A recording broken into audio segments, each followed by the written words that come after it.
Você já parou para pensar como uma fruta que hoje a gente toma gelada, em pó ou em refrigerante carrega uma das lendas mais profundas e emocionantes do Brasil?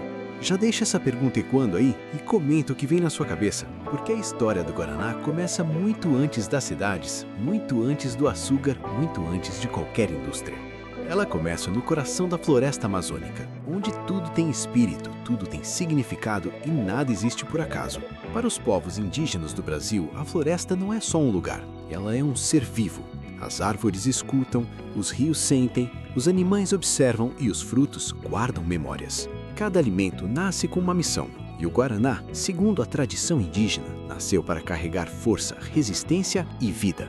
Não é à toa que ele sempre foi visto como algo sagrado, e é justamente para explicar essa força que surge uma das lendas mais conhecidas do folclore brasileiro.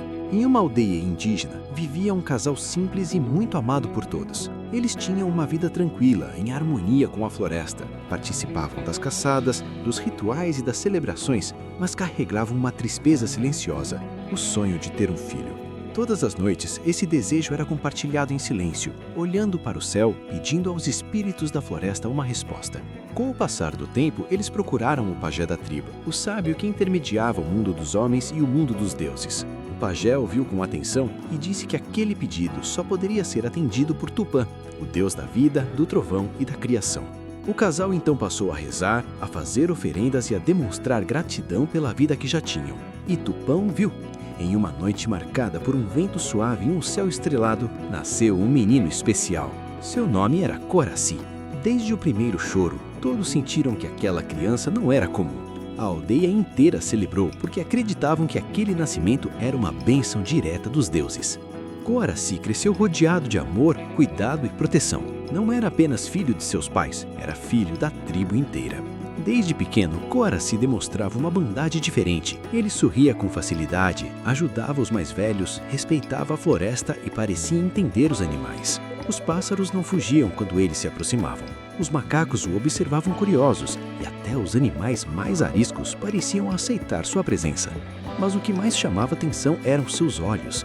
Olhos escuros, profundos e brilhantes, que refletiam paz, alegria e uma pureza difícil de explicar.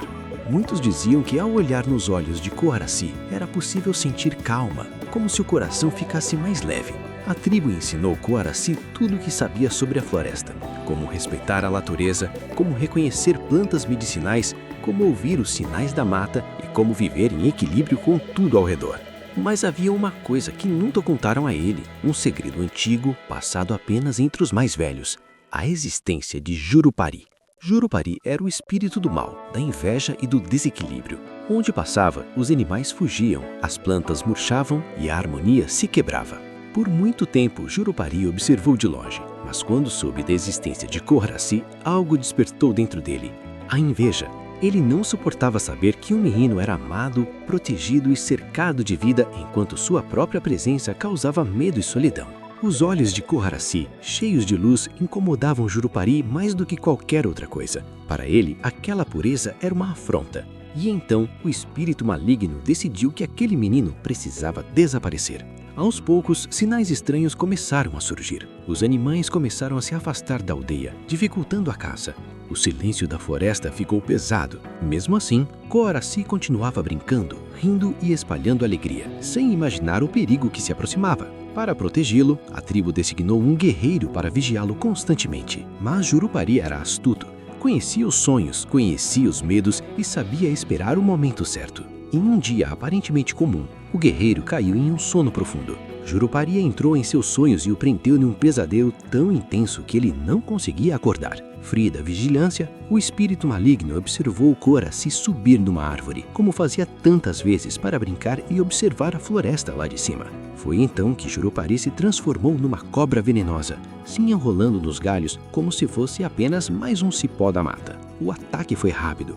Antes que o menino pudesse reagir, a cobra mordeu Coraci. O veneno era forte demais. A vida se esvaiu em silêncio e o corpo do menino caiu sem forças. Quando perceberam sua ausência, os moradores da aldeia correram pela floresta até encontrá-lo. O desespero tomou conta de todos. Não era apenas a morte de uma criança, era a perda da alegria da tribo, da esperança, da luz que equilibrava tudo. O choro ecoou pela floresta. A mãe de Coaraci se ajoelhou ao lado do filho, inconsolável. A aldeia inteira entrou em luto. Parecia que até a natureza havia parado para respeitar aquele momento. Foi então que, em meio à noite clara, um trovão rasgou o céu.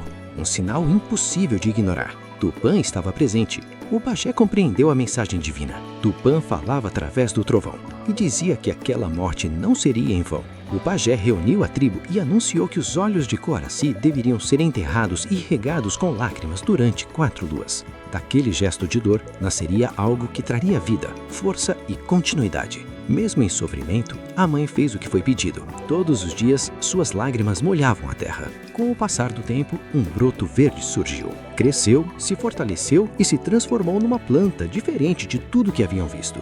Seus frutos eram vermelhos e, quando se abriam, revelavam sementes negras envoltas por uma polpa branca, parecendo olhos humanos. O pajé então anunciou o nome daquele fruto: Guaraná, um presente nascido da dor, mas carregado de energia e vida.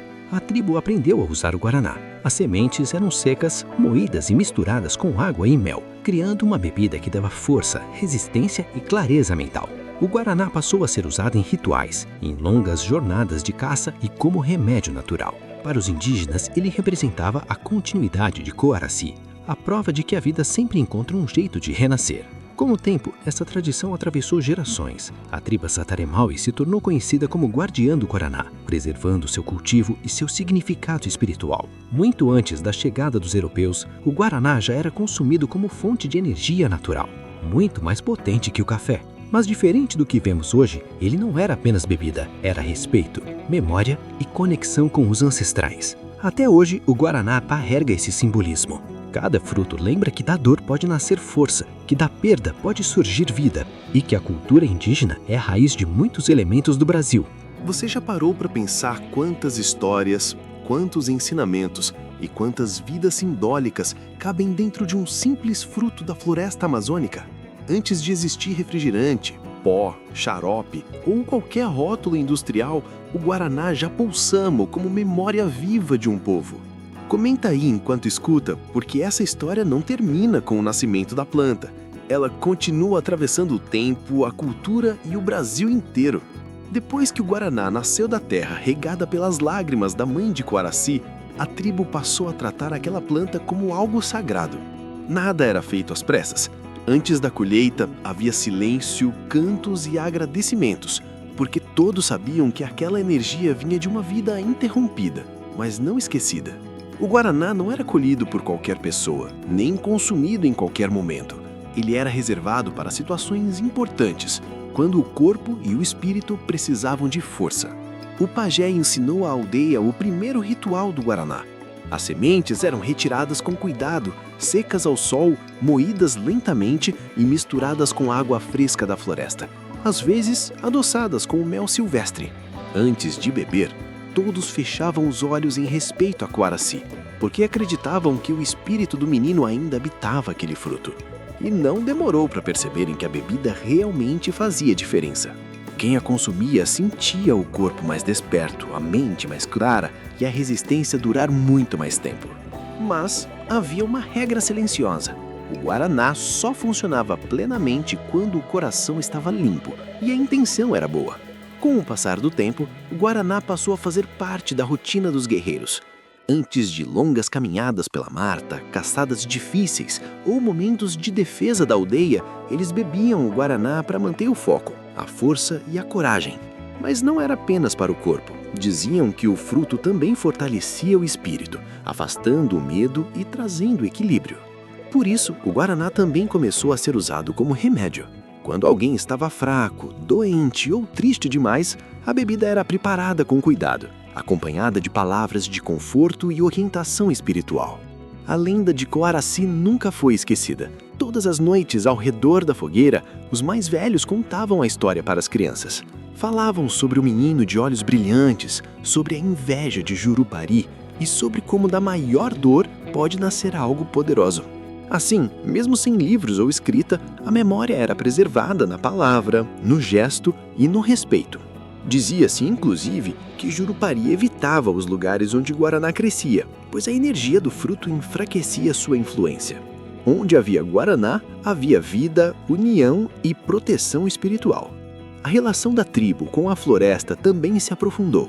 Eles perceberam que quanto mais cuidavam da mata, mais forte o guaraná crescia. Era uma troca justa. A natureza oferecia energia e os humanos ofereciam respeito. Com o tempo, outras tribos conheceram o guaraná e levaram tanto o fruto quanto a lenda para além daquela aldeia. A história começou a viajar pelos rios, pelas trilhas e pelas gerações, sempre acompanhada do ensinamento de que nada deve ser retirado da natureza sem gratidão. Quando os não indígenas chegaram, ficaram impressionados com a força do guaraná. Muitos perceberam rapidamente seu efeito estimulante, mas ignoraram por muito tempo o significado espiritual que ele carregava. Ainda assim, o fruto resistiu. Mesmo transformado ao longo dos séculos, o guaraná continuou presente na cultura brasileira, passando de ritual sagrado a símbolo nacional de energia e vitalidade. A tribo Sataré-Maué permaneceu como guardiã dessa tradição, preservando o cultivo ancestral e lembrando que o guaraná é muito mais antigo do que qualquer indústria. Hoje, o guaraná aparece em diversas formas, mas sua essência continua a mesma. Ele representa resistência física e espiritual, renascimento após a perda, memória ancestral e a força da cultura indígena brasileira. Ele ensina que a vida continua, que a dor pode se transformar em algo que fortalece muitos outros e que a natureza devolve aquilo que recebe. Cada fruto com suas sementes que parecem olhos carrega um lembrete de Coaraci observando, protegendo e vivendo através da floresta. O guaraná não nasceu para ser apenas consumido. Ele nasceu para ser lembrado, respeitado e compreendido como parte da identidade do Brasil. Quando você toma guaraná hoje, mesmo sem perceber, você entra em contato com uma história que fala de amor, inveja, perda, transformação e continuidade. E agora eu quero saber de você, deixando essa pergunta no começo e no fim dessa viagem para gerar conversa. Depois de conhecer toda essa história, o guaraná continua sendo só uma bebida para você ou passou a ter um significado completamente diferente? Comenta aqui embaixo, porque cada comentário ajuda essa lenda a continuar viva.